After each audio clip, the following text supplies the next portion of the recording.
સંઘ પ્રદેશ દાદરાનગર હવેલીના સ્વામિનારાયણ ભક્તોએ હવે ગાંધીનગરના અક્ષરધામ સુધી નહીં જવું પડે।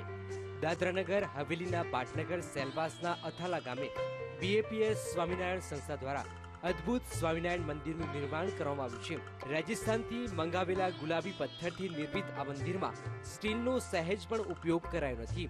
સાથે જ ભારતીય સંસ્કૃતિને લોકો સમક્ષ લઈ જવા માટે આ મંદિરમાં અદ્ભુત કલા કારીગરી કરાઈ છે। આ સંપૂર્ણ મંદિર બંસીપાળપુરના ગુલાબી પથ્થરમાંથી બનાવવામાં આવ્યું છે અને આ મંદિરની અંદર એક પણ સ્ટીલ વાપરવામાં આવ્યું નથી, એટલે કે હજારો વર્ષ સુધી આ મંદિરને કોઈ પણ પ્રકારે કંઈ વાંધો આવ્યો નથી।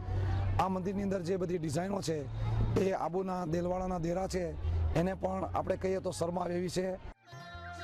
સેલવાસથી 3 કિલોમીટર દૂર આવેલા આ મંદિરના ત્રિદિવસીય પ્રાણ પ્રતિષ્ઠા મહોત્સવમાં હજારો ભક્તો ઉમટ્યા હતા। પ્રદેશના સાંસદ સહિત તમામ અગ્રણીઓ ભવ્ય શોભાયાત્રામાં જોડાયા હતા। આ પ્રસંગે પ્રદેશ તેમજ વિશ્વની સુખ શાંતિ માટે વિશ્વ શાંતિ યજ્ઞનું આયોજન પણ કરાયું હતું। કારણ અત્યારે અમારે જવું હોય તો તિથલ જવું હોય તો સારા અહીંયા જવું પડતું હતું, હવે સુરત ભરૂચ અહીંયા જવું પડતું હતું, પણ અત્યારે અહીંયા મંદિર ભવ્ય બન્યું એટલે અમને ખૂબ ખૂબ ખૂબ આનંદ થાય છે બધાને। દાદરાનગર હવેલીના પાટનગર સેલવાસમાં જ્યારે મેં મંદિરના દર્શન કર્યા ત્યારે એટલો બધો આનંદિત થઈ ગયો કે આ પહેલી વખત મારી જિંદગીમાં હું આટલો આનંદિત થયો છું તે આ વખતે થયો, કારણ કે અહીંની મૂર્તિના જે દર્શન કર્યા ત્યારે જાણે એવું લાગ્યું કે સાક્ષાત ભગવાનના મેં દર્શન કર્યા હોય।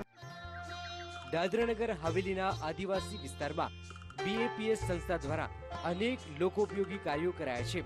ગાંધીનગરના અક્ષરધામ બાદ સંઘ પ્રદેશ દાદરાનગર હવેલીમાં પણ સ્વામિનારાયણના ભવ્ય મંદિરના નિર્માણથી હરિભક્તો ભાવવિભોર બન્યા છે। એવો સદાચારયુક્ત જીવન અત્યારે જીવી રહ્યા છે, એના મૂળની અંદર છે આ મંદિર।